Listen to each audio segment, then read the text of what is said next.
Bonjour à tous. Je m'appelle Dadou.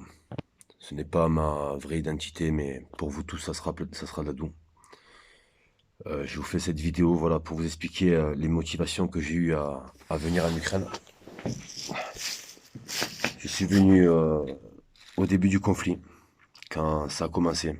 J'étais chez moi en France, dans le sud. Euh, j'ai regardé BFM TV, j'ai vu les horreurs qui se passaient, et j'ai vite compris que ça allait vite déborder. Je suis un ancien militaire des forces armées françaises, mais j'ai aussi de l'expérience à côté au combat. J'ai pris mon sac, toutes mes affaires de combat que je possédais. J'ai pris ma voiture personnelle. Je ne suis pas passé par l'ambassade et je suis venu directement en Ukraine. J'ai fait 3 jours de route. Ce qui se passe ici, ça n'a rien à voir avec ce que vous pouvez voir à la télé ou entendre sur les ragots. Donc franchement, désolé d'être vulgaire, mais fermez vos gueules, quoi. Parce qu'avec tout ce que j'entends, tout ce que mes amis me disent en France, est-ce que ça c'est vrai? Est-ce que ça c'est vrai? Stop, arrêtez là, arrêtez. Donc au lieu de raconter des conneries, aidez les Ukrainiens. Aidez-les, bordel. Je sais pas, envoyer des dons. Tous les combattants là qui sont chez eux là à attendre là comme des cons là à regarder la télé à dire putain pourquoi j'y vais pas, pourquoi j'y vais pas. Moi j'y suis moi ici, moi ici. J'ai laissé 2 enfants à la maison, 2 enfants. J'ai laissé. Ça fait 4 mois que je les ai pas vus. 4 mois. Je suis commandant d'un groupe de force spéciale en Ukraine. J'ai perdu en tout 7 de mes hommes. J'ai combattu à Irpin. J'ai été à Kharkiv. J'ai été dans les tranchées. J'ai essayé d'aller partout où je pouvais. Mais j'étais avec la Légion internationale ukrainienne. Alors que je vous dise, la Légion internationale ukrainienne, ce n'est pas une légion structurée. C'est une légion d'urgence. C'est-à-dire que pour eux, en fait, on est de la chair à canon, tout simplement. Tout simplement. Moi, je me suis fait exploser par 2 missiles. J'ai eu la hanche touchée. J'ai perdu 45% de la visibilité ici, là, de mon œil. Euh, L'oreille gauche aussi, j'ai morflé. Et tout ça peut être confirmé. Le seul truc que j'ai à vous dire, c'est arrêtez de croire les on-dit, bordel de Dieu. Et quand j'entends Emmanuel Macron qui dit à la télé, ce n'est pas un génocide, il y a des vidéos que je peux pas poster. J'ai filmé avec ma GoPro des choses que je pensais pas voir en fait. Quand on a réussi à récupérer le village de Irpin, on s'est battu pendant un mois dans ce village pour essayer de récupérer le moindre pâté de maison, pour essayer de sauver les moindres civils. Quand on a vu, quand les Russes se sont barrés et qu'on a compris ce qu'ils ont fait, ils ont violé les femmes, ils ont tué tous les chiens, tous les chats. Je vais vous expliquer pourquoi après. Ils ont attaché les hommes avec des serflex, ils leur ont tiré une balle dans le dos, pardon, une balle dans la tête. Pour économiser les balles, ils les ont collés. Voilà, je vous fais pas un dessin. Les enfants, ils les ont laissés certains en vie pour que les gosses, voilà, ils soient bien traumatisés à vie. Ils en ont tué d'autres.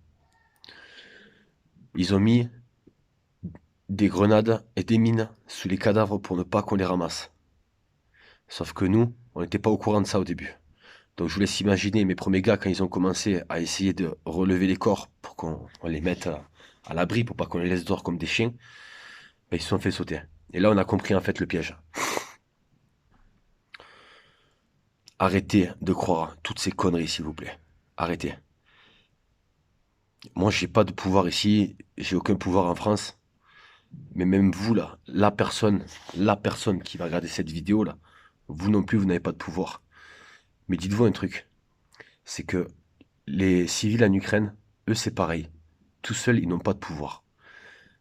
Mais ce pays, il est soudé à un point que vous ne pouvez même pas imaginer. Il est encore plus soudé qu'une mêlée de rugby. Vous aussi, si vous vous soudez tous, si vous vous soudez tous, vous pouvez faire quelque chose. Alors je vous dis pas tous de venir combattre, parce que non. Non. Même moi qui ai de l'expérience au combat, je vous garantis qu'il y a des fois, je me dis, putain, ça n'a rien à voir avec tout ce que j'ai connu. Ça n'a rien à voir avec tout ce que j'ai connu. Mais s'il vous plaît, le peu que vous pouvez faire, accueillir les familles qui sont en détresse, ne les laissez pas tomber. Vous savez pas ce qu'ils ont vécu, ces gens. Vous savez pas ce qu'ils ont vécu. Donc, si vous voyez des familles ukrainiennes qui sont dans le besoin en France, même si vous galérez, même si la vie, elle est pas facile, eh ben, demandez à des voisins de vous aider, à vos proches, pour aider ces familles-là. Pour aider ces familles-là. Je vous en supplie. Je vous en supplie. Aidez le peuple ukrainien, bordel de Dieu. Aidez-le, ce peuple-là. Moi, je suis venu ici dans l'intention de vouloir libérer un pays. Et je m'aperçois que plus le temps il avance et plus les Russes et les Tchétchènes ils avancent aussi. Je tiens à vous dire aussi que les Russes ont utilisé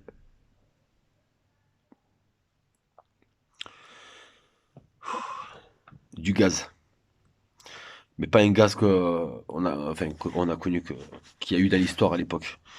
Ce gaz de merde, en fait, il sert à se faufiler dans les cavités. Et les Russes l'ont bien compris, ça. Ici, on oblige les gens, en fait, à chaque alarme, d'aller dans les sous-sols. Et le problème qu'il y a, c'est qu'à Mariupol, tous les gens se cachent dans les sous-sols. Je vous laisse imaginer les dégâts que ça peut faire. Donc, déjà, tous les combattants qui n'ont aucune expérience, mais vraiment aucune expérience au combat réel, ne venez pas. Ne venez pas.